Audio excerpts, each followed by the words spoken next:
বাড়িতে ছোটোবেলা থেকেই দেখে আসছি ঠাকুরকে ভোগ দেওয়ার একটা নিয়ম আছে। তো বিভিন্ন ধরনের অনুষ্ঠান, যেমন দোল পূর্ণিমায়, তারপর জন্মাষ্টমীতে, আর লোকনাথ বাবার পুজোতে, বিভিন্ন ধরনের অনুষ্ঠানে আমার মাই ভোগ রান্না করে ঠাকুরকে দিত। 2025-এ জন্মাষ্টমীতে আমি লুচি, সুজি এইসব করে দিয়েছিলাম ঠাকুরকে।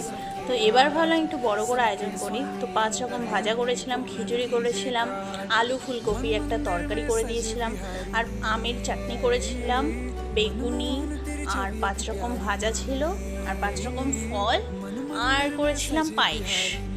এইগুলো দিয়ে আমি ঠাকুরকে ভোগ নিবেদন করেছিলাম এইবার। আর আগের বার করেছিলাম হচ্ছে লুচি, সুজি, তারপরে হচ্ছে তালের বড়া, মালপোয়া এইসব। তো তারপর আমি এখানে সব রান্না কমপ্লিট করে সব ভোগগুলো থালার মধ্যে সুন্দর করে সাজিয়ে নিয়েছিলাম।